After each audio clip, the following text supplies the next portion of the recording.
Vendredi le 10 juin, et bienvenue en prenant votre café, peu importe l'heure que vous l'écoutez. Hein? Vous pouvez toujours prendre un café, même un cold brew s'il faut. Hey, de quoi je vous parle aujourd'hui? Paul Arcand. Du courage, ça va prendre du courage. Je vais dire pourquoi. S'absenter du travail pour les passeports. Oh, il y a quelqu'un qui fait pitié. Hein? SNC, des plaintes. Oui, des plaintes. Former des... vous savez, les sociologues. Y a-t-il des sociologues dans la place? Je vais parler de vous. Oui. Démission du pape, peut-être. Hein? Qu'est-ce qui se passe au Québec? Éric Duhem, on parle du parti, oui, Da Giovanni. Hein? Da Giovanni. J'ai une nouvelle section que je vais mettre à l'occasion qui s'appelle Pourquoi pas? Les insolites, ça prend des insolites. Les finances, des nouvelles du gars de WeWork. C'est peut-être pas les meilleures nouvelles au monde, hein? Mais pourtant. Hein? Tout d'abord, mesdames et messieurs, vous savez ce que vous avez à faire. Quoi? Appuyez sur le bouton like. Vous abonner à la chaîne. Ah, OK, d'accord. L'actualité vue par un entrepreneur.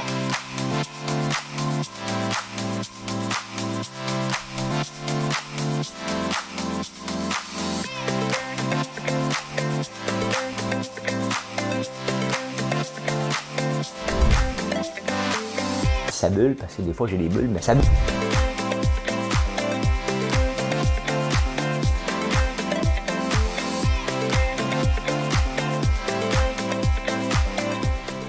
Essayer de faire un spectacle. C'est fait, là. Vous avez tout fait ce que vous avez à faire pendant que je m'installe. Mesdames et messieurs, j'ai une toune. Je suis encore dans Barzotti. J'espère que je vais bien l'avoir. Vous me donnerez ma note. Vous me donnerez ma note. Hein? Hey, Madame Cahouette, pèse sur le piton. Mais pourquoi tu chantes? Ben, j'aime ça, puis ça fait rire. Je vais vous mettre des verres d'oreille dans la tête. Danser du regard et des mains, t'apprivoiser une proposition, un pourparler, une invitation à tout oublier, tanguer comme les radeaux des rives, les canoës, comme le vin enivre, se griser comme un tango. Tanguer, se renverser, tomber, comme l'oiseau porté par les grands vents, comme le bateau au fond de l'océan. M'en viens. Comment choisir le vide et le néant? Aime-moi comme le... Aime-moi. Aime-moi. Il est bon, Claude Barzotti, hein? Il est-tu assez bon? Je sais pas ce qu'il a de l'air aujourd'hui, hein? Il fait ça encore des chansons? Ben, est-ce qu'il fait encore des spectacles? Hein? Des spectacles. Hey! Paul Arcand a annoncé qu'il démissionnait, mais pas tout de suite, dans 2 ans. Hein? Ben, Patrick Roy réfléchit, Paul Arcand. Hey, quand ça a été annoncé ce matin, là, je sais pas comment il a annoncé ça, j'ai manqué ça. Mais quand c'est annoncé... J'ai placé mes lunettes comme papa dans la petite vie. Hein? Elle est effrayante. Je t'en forme. M'envoie sa route de Charlevoix aujourd'hui. Ouais, faire des tours de machine contre le décrochage scolaire. On part une belle gang. J'espère que la température va être notre bord. Sinon, on va être de bonne humeur pareil. On va être avec la belle Marilyn dans le char. Dans ma Camaro, je t'emmènerai sur tous les chemins d'été. Dans ma Camaro, je t'emmènerai à San Francisco. Il y a beaucoup de chants déjà, hein, pour un show de nouvelles. Ouais, Paul Arcand. Il va démissionner. Et là, les agents aujourd'hui, là, ils ont dû appeler au 98.5. Hein. Va-t-il être Patrick Lagacé? Je doute, hein, parce qu'après, avant Paul Arcand, c'était qui? Hein? Comment il s'appelle? Pierre Arcand? Pierre Pasco? Hein? Il était baveux un peu. Paul Arcand est arrivé. Donc, ça prend un petit baveux le matin. Qui? Je pense qu'on ne le connaît pas encore. Hein? Peut-être Patrick Lagacé, mais je pense pas qu'il y ait le torque pour le matin. Je sais pas. Mais écoute, il y a des agents qui doivent se faire aller en tabarnouche. Hein? Je serais pas bon là-dedans. Des fois, vous dites, hey, toi, ça te tenterait-tu? Absolument pas. J'aime bien mieux faire ce que je fais ici. Du studio de ma maison à faire mes affaires. Mais voilà. Hein? Peut-être que Bernard Drinville a démissionné trop vite. Ben non, l'année passée, Bernard Drinville, on parlait peut-être de le mettre dehors. Hein? Donc, peut-être qu'il a dit, oh, peut-être que mon contrat sera pas renouvelé, puis on ne sait pas. On ne le saura jamais. Hein? Hey, du courage pour les vacances, ouais. Là, hein? Du courage pour mettre de l'essence dans un RV qui coûte à peu près 900$ pour les aéroports. Honnêtement, ça ne me tente pas. Ça ne me tente pas. Il manque de staff. Fait encore les affaires de COVID. Là, moi, j'étais pro tout. Hein? J'écoute. Mais là, regarde, lâchez le morceau. Hein? C'était tes 2 vaccins. On s'en fout de site. Donc, pourquoi faire qu'on s'en fout quand on arrive du pays? Hein? Surtout si on est citoyen canadien. Là. Donc, du courage. Ben, moi, du courage, j'ai du courage pour mon entreprise, pas pour le loisir. Pas de patience. Moi, quand je vais quelque part, je pars, je m'amène. M'acheter un jet privé. Hein? François Lambert Soap. François Lambert Popcorn. Hein? Les entreprises François Lambert. Hein? Faudrait que j'en vende en tabac. Mettons que je fais 25 cents, 50 cents du pot de popcorn. Potentiel de profit s'il n'y a pas de perte. Moi, ça n'en prend pour acheter un job de 45 millions. On va continuer à travailler. On va rester ici au Québec. On va se mettre du savon. Hein? On va se frotter avec du savon eucalyptus pour pousser des bébelles, des citronnelles et l'eucalyptus. C'est ça qu'on va faire. Oui, il y a des gens, justement, pour le voyage, eux autres, qui sont armés de patience. C'est que, tu sais, vois-tu, ils veulent tellement partir en vacances que là, au lieu d'envoyer leur formulaire par la poste, tu sais, puis peut-être, ils se sont levés à 4h30 du matin. Puis là, ben, ils sont arrivés en retard au bureau, puis là, ils sont obligés de prendre une journée de congé qu'ils auraient pu prendre avec sa fille. Hein? Tout ça à cause qu'il y a un line-up, puis il a manqué une journée de travail réservée pour sa fille. C'est dans le journal. Tu sais, c'est un choix d'aller faire le line-up. Hein? Tu peux l'envoyer par la poste. Hein? Si c'est à la dernière minute, c'est ton choix aussi. Hein? Tu sais? Hein? Mettons que tu regardes, tu dis, oui, le passeport, ça va être fini. Hein? C'est ton choix. Là. Si c'est à la dernière minute, viens pas chialer, là, que ta fille souffre. Ah non, mais quand je vois ça, des nouvelles comme ça dans les journaux, ça, c'est fait. Et, tu sais, l'endroit de travail, c'est l'entreprise qui décide. Hein? Là, SNC-Lavalin dit aux gens, ben, à partir de demain, vous allez rentrer au travail.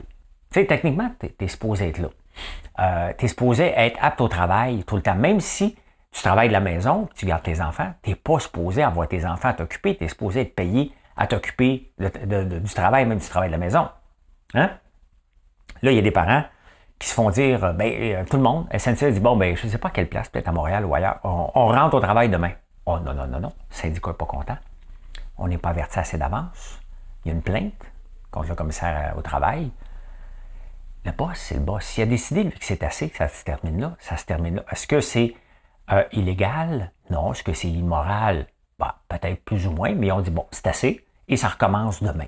Hein? Au lieu de dire aux gens, vous allez vous organiser, c'est, déjà là, quand on travaille de la maison, tu es supposé être apte au travail. Donc, si l'employeur dit maintenant, tu t'en viens ici, tu es payé par l'employeur. Il peut te dire demain, surtout si tu travaillais déjà du bureau avant la pandémie, là, tu t'es organisé, tu sais, c'est peut-être plate pour ton horaire où tu avais des amis, puis tout ça, là, où tu allais au gym, tout ça est possible. Sauf que maintenant, le boss veut te voir au bureau et il a le droit. Il a le droit. Hein? Quand les syndicats font des plaintes comme ça, là. Mais tu sais, c'est la même chose avec les syndicats du casino, là, des croupiers. Quand tu nous demandes une demi-heure de pause par heure de travail, tu ris un peu des contribuables. Et quand je vois ça, moi, je me dis, ça donne quoi, hein, d'avoir un casino quand on est rendu là? Ça n'a pas de sens. Hein? C'est juste pour exploiter le pauvre monde, comme disait mon père quand j'étais jeune. Hein? Il n'y a pas grand fortune de riches qui vont là pour redonner leur argent à l'État. Là. Hein? Non. On le sait, c'est les Asiatiques. Et les gens un peu moins fortunés qui vont là pour espérer gagner pour avoir une meilleure vie. Là. Donc, à un moment donné, tu prends ça pour le redonner à des gens qui demandent une demi-heure de pause par heure. Hein? Quand même. Hein? Oh, mon influenceuse, là, j'ai compris son modèle d'affaires. Hein? Tu sais, les sociologues, là, mettons que tu étudies en sociologie à l'université, tu étudies en sociologie à l'université pour éventuellement être prof de sociologie pour des étudiants qui voudraient être profs de sociologie. Je le vole, ce sketch-là de François Massicotte. OK? Même si j'aime pas beaucoup sa femme, je trouvais drôle ce sketch-là. Hein? Donc, oui, sociologie, tu étudies pour être sociologue, pour enseigner à des sociologues qui vont devenir sociologues pour devenir profs éventuellement. Mais j'ai compris son modèle d'affaires, c'est qu'elle forme des coachs qui forment des coachs pour former des entrepreneurs. Tous des jeunes qui ont à peu près 22 ans, qui n'ont jamais été en affaires, comprendre les vrais problèmes entrepreneuriaux solides. Là, hein? Des vrais problèmes entrepreneuriaux, j'en ai à tous les jours. Hein? Mais ça me fait rire. Mais l'affaire, c'est que c'est des ventes pyramidales. Et techniquement, c'est illégal. Hein? C'est illégal ce qu'ils font, ces gens-là. Ça n'a pas de bon sens. Ils forment des coachs pour être des coachs, pour devenir des coachs, comme les sociologues. Mais les sociologues, c'est légal. Là. Mais je trouve ça aberrant de voir ça. Des jeunes qui ont peu d'expérience, qui ne savent pas. L'affaire, là, l'entrepreneuriat, là, c'est que c'est assez rare que tu trouves la solution comme ça. Et ça prend du travail, de l'acharnement, du bon marketing. Hein? Et il n'y a rien de mieux qu'un entrepreneur. C'est pour ça que les mentors, avant, étaient des entrepreneurs à leur retraite. Pas des entrepreneurs qui ont le goût de convaincre des gens avec des paroles de magnétisme. Je trouve ça terrible, puis je vais vous en parler pour pas que vous tombiez dans le bateau. Je trouve ça terrible, terrible, terrible de voir des jeunes tomber dans le bateau. Et elles forment des coachs qui redeviennent des coachs pour éventuellement tromper un petit entrepreneur qui aurait besoin d'aide. C'est pathétique. J'ai pas beaucoup de respect pour ça. Hein? Hey, le pape, ça serait le deuxième pape en ligne qui démissionne hein, pour santé. Le pape François, il se promène en chaise roulante. Il va approcher 85, donc ça se peut qu'il y ait un nouveau pape. On commence à parler de ça. C'est excitant l'arrivée d'un nouveau pape. Oui, parce que t'attends la boucane. Si la boucane est blanche, ils ont trouvé un nouveau pape. Ils se sont entendus. Hein? Donc, à un moment donné, il ne faut pas que tu attendes qu'il meure. Il faut que tu attendes qu'il soit quand même fonctionnel. Mais voilà. Hein? Au Québec, qu'est-ce qui se passe au Québec? Deux choses aujourd'hui. Je parle du Parti conservateur du Québec. Hein? C'est à son tour de se faire parler. Au Québec, aujourd'hui, il y a Éric Duhaime. Je me demandais, qu'est-ce qui se passe avec Éric Duhaime? Il n'y a plus de mesures sanitaires.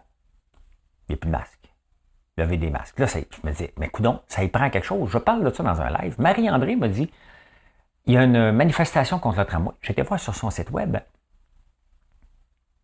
Il manifeste ce soir contre le tramway. Éric Duhaime a besoin de manifestations.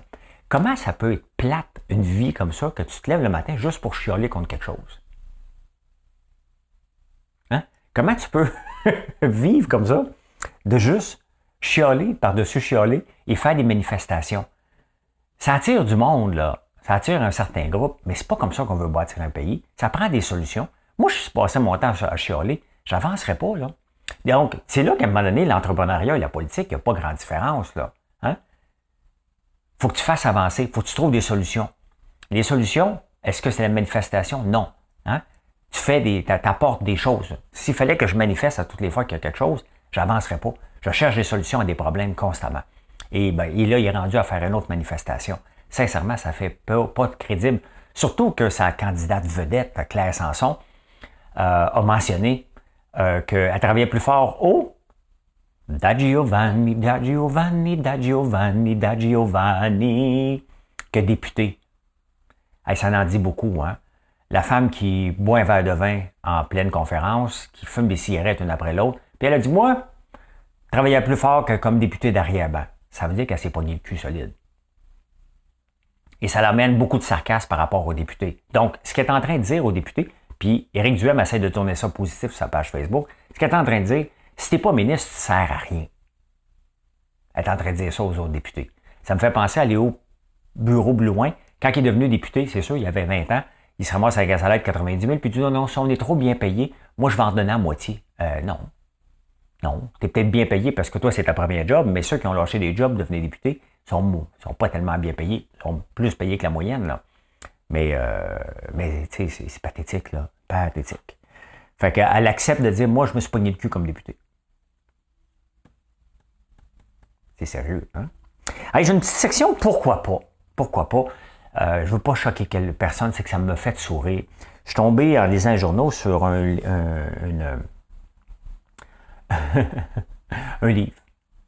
Un livre qui dit comment devenir lesbienne en 10 étapes. Hein? Et là, en faisant mes recherches, j'ai continué à faire mes recherches et je suis tombé là-dessus. De plus en plus de femmes se rendent compte que l'hétérosexualité est une arnaque. Le lesbianisme politique les tend très bien, mais comment faire? Ce livre est là pour les aider à ouvrir leur désir et à explorer d'autres vécus. Donc, selon l'autrice, c'est sûr, c'est une autrice, là, de ce livre. L'hétérosexualité est une arnaque. Mais non, mais ça me fait rire. Admettons, Marilyn a dit j'aimerais ça aller à la librairie, puis elle achèterait ce livre-là. Hein? Ben, je demanderais là, que ça va-tu? Y a-tu quelque chose que je respecterais son choix, là? OK? Je fais des blagues, là, OK? Mais même si mes garçons me diraient un jour qu'ils sont gays, je m'en fous, là, sincèrement. Ça m'a juste fait rire, ce titre-là, et de tomber sur, quand j'ai fait la recherche, de plus en plus de femmes se rendent compte que l'hétérosexualité est une arnaque. Ça me fait rire. Ça me fait rire. Ça me fait rire, puis je respecte. Là. C'est pas une question de ne pas respecter, c'est une question que faire un livre là-dessus. Bon, c'est sûr que ça peut aider des femmes qui se posent des questions, hein, puis c'est bien correct, mais mettons que tu es en couple, hein, parle-en à ton chum avant, tu dis, bébé, je me pose des questions. Je t'aime, mais je me pose des questions. Mais laisse pas ça traîner comme message sur ton table de chevet, là. Hein? Parce que j'avais peur. Tu sais, d'un coup, je disais, Marilyn, passe-moi ton livre. Elle dit, pourquoi tu lis ça? Ben, je veux savoir comment devenir lesbienne. Mais juste le titre, lesbienne. Oh, hein? C'est une blague, les amis. OK? C'est une petite section, pourquoi pas, qui va apparaître une fois de temps en temps. Parce que c'est drôle. J'aurais pu le mettre dans les insolites. C'est ce que je vais faire, les insolites. On parle de travail, hein? Les croupiers aimeraient ça travailler seulement 30 minutes par heure, hein, pour reposer leurs mains. J'espère qu'ils ne vont pas fumer. C'est d'un coup, au lieu de faire ça comme ça, là, pour tourner les cartes, puis comment... Hein? Ils vont en porte fumer pendant une demi-heure. Pour être productif, les études ont prouvé qu'il faut être 52 minutes, travail intensif, 17 minutes de pause. 52 minutes de travail intensif, sans break, 17 minutes de pause. Quand tu fais ça, tu es au top de ta productivité. Donc, je vais mettre ça en place. On va mettre ça un cadran les gens commencent à 6 heures chez nous. Donc, à 6 heures. Donc, à 6h52, hein, je mets une sonnerie. Bip! Pause 17 minutes. Hein? Après ça, on repart. Donc, à 17h, 7 minutes 59, 7h09 le matin, on repart, on roule ça. On va leur donner l'horaire comme ça. Hein? Oh! Avez-vous de la poussière dans votre maison? Là, les chiffres sont peut-être pas égaux, là, mais il y a un gros pourcentage de la poussière. Des fois, jusqu'à 70% de la poussière dans la maison, c'est de la peau morte. Je ne sais pas si le remplaçant de Paul Arcand va avoir des hauts de cœur comme ça à la radio. Ouais. Hein? C'est ça. Il y a la poussière de l'extérieur, bien entendu, si vous avez des chats, des chiens. Là. Le reste, là, la plupart, un grand pourcentage de la poussière dans la maison, c'est de la peau morte. Là, mettons, on fait ça de même, il tombe un peu de peau. Hein? On fait ça comme ça, il tombe un peu de peau. On marche du pied, il y a de la peau qui traîne. C'est dégueulasse. C'est dégueulasse. Hey, vous êtes-vous déjà demandé, vous autres, pourquoi le bois prenait en feu, mais pas l'acier? Quelle compagnie qui parlait de l'acier, hein, qui n'a pas de syndicat encore, qui appartient, je pense, à Domtar maintenant ou à ArcelorMittal? Quelle compagnie? Dofasco. Dofasco. Notre fort, c'est l'acier. Notre force, nos employés. Et ça, là, avant les insolences de Tex Le Corps, à 7h10, c'est cassé. C'était tout le temps la même annonce avant que j'aille prendre l'autobus. Hein? Ça m'a toujours marqué. La force des employés. Et ça, c'est très jeune, j'ai remarqué. Vous avez vu cette semaine, on a présenté Tyler, puis vous allez revoir les employés. On va vous les représenter. Vous commencez à les connaître parce que quand vous commandez, vous voyez les noms apparaître ou je vous en parle régulièrement. Mais voilà. Hein? Pourquoi le bois prend-il en feu et non le métal? Tout simplement que le métal absorbe plus la chaleur. C'est sûr que ça y prendrait un plus haut taux de combustion pour prendre en feu et fondre, mais c'est pour ça, tout simplement. Et le bois absorbe plus. Ouais, c'est ici que vous allez l'avoir appris. Hein? À part les métals qui prennent en feu, il y en a deux. Hein? Et c'est le potassium et le titanium, c'est utilisé dans les feux d'artifice. Ça en fait des affaires à jaser un vendredi soir autour de la table. Hein? Danser. Ma blonde, elle me texte, amène-tu un savon? Moi, je voyage maintenant avec mes savons à l'hôtel. Je suis rendu là. On veut en faire des formats éventuellement pour l'hôtel, mais j'aime plus les savons de nulle part. Pas capable. Puis c'est ça qui arrive si vous goûtez à mes savons. Hein? Ben pour goûter, si vous les essayez, vous n'en prenez plus. Vous n'en prendrez plus jamais d'autres. Je vous le dis tout de suite. Fait que oui, je vais emmener mon savon. Les finances. Est-ce que vous avez écouté We Crash de la série sur WeWork avec Adam Newman? Et sa sœur, c'est la cousine à Gwyneth Paltrow. Hein? On voit déjà le pattern. Hein? Gwyneth qui vend des chandelles.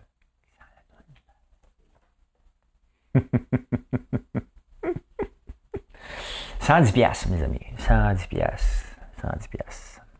Adam Newman vient de se lancer dans la crypto. Et là, ça ne va pas tellement bon signe. Mais ce gars-là est champion. Il se lance dans la crypto avec une chose qui s'appelle Flow Carbon. Il a réussi à lever 70 millions. Ce gars-là est un champion de lever de l'argent et de rien livrer. Ça vaut à peine que vous écoutez la série We Crash, je pense, c'est sur sur Apple TV, je pense, ou Crave, un des deux, ou Disney. Je te dis, on est abonné à toute la gang. On est abonné à ben trop, là. Des fois, je cherche tout le temps pareil quand ça. Mais il a réussi à lever 70 millions pour une autre affaire de crypto. C'était épeurant. Hein? Je ne fais pas confiance à ce gars-là. Pantoute. C'est un champion de convaincre le monde, mais zéro capacité à livrer la marchandise. Il va-t-il avoir une récession ou non? Hein? Ben, la Fed, elle répond à ça. Parce que Cardi B a posé la question à Yellen, la présidente de la Fed aux États-Unis. Elle dit, quand est-ce que l'économie va plonger parce qu'on va avoir une récession? Puis elle a répondu, le risque de récession est là, mais on pense qu'on va l'éviter. En ce faisant, ils ont décidé de monter les taux d'intérêt. En montant les taux d'intérêt, la bourse aujourd'hui, hier, c'est parce que je triche, je l'enregistre avant de me coucher pour être prêt. La bourse de jeudi a planté. Puis c'est normal, si les taux d'intérêt montent, la bourse va diminuer. Et c'est comme des vases communicants, si on veut, c'est exactement ça. Donc, la bourse, c'est normal, elle risque de finir en baisse aujourd'hui. La crypto a fluctué un peu, mais c'est normal. C'est normal, tout ça. Puis, il faut pas... Moi, je m'en fais pas. Je pense que le Canada est bien positionné. Je vous en parle presque à chaque jour. Je pense qu'on est bien positionné pour avoir un léger ralentissement qui va faire du bien à l'économie. L'économie, elle surchauffe avec le taux d'inflation. C'est ça que ça veut dire. Hein? Quand l'inflation est là, c'est que on s'en fout d'acheter, on a de l'argent. On achète constamment. Et la demande est plus forte que l'offre. C'est ça que ça veut dire. Donc, il faut ralentir la demande ou augmenter l'offre. Donc, puisque l'offre est limitée, mettons, dans le cas des commodités, bien, c'est sûr que la demande augmente, donc il faut la ralentir. Et c'est ça que les taux d'intérêt servent, entre autres. Hein? C'est ça. Et voilà, comment j'ai vu l'actualité en ce beau vendredi 10. J'espère qu'il va faire beau aujourd'hui pour qu'on puisse se promener en Lamborghini pour faire des tours dans Charlevoix. Je vais vous montrer la journée sur Facebook. Vous allez pouvoir me suivre à différents moments de la journée. On va vous faire vivre cette expérience-là qui est une expérience enrichissante pour chacune des personnes qui vont faire des tours aux enfants. C'est vraiment, vraiment le fun. Et on a du fun à se retrouver ensemble. Et ça fait 2 ans qu'on n'a pas pu le faire en présentiel. Donc, c'est vraiment une belle journée. Hey, merci d'être là. Merci de nous choisir à chaque jour. Je vous le dis à chaque jour parce que c'est important. Hein? Moi, je suis sur les réseaux sociaux, je suis derrière le comptoir. Ça veut dire que je suis là pour jaser avec vous de tout et de rien et de tout problème que vous avez le goût de me jaser. Je suis là. Ça me fait plaisir. Si je peux vous aider, je vous aide. Je ne charge rien, imaginez-vous. Hein? Et je vous fais découvrir des produits de chez nous, que ce soit dernièrement les biscuits, les gaufres, la manière qu'on le fait, les beignes. Les beignes, là, vous devez goûter à ça. Quand vous en achetez, achetez-en plusieurs sacs. T'en mets au congélateur, t'en sors 12 secondes, vous allez capoter. Hein? Merci. FrançoisLambert.one. Bonne journée à tous. Bye.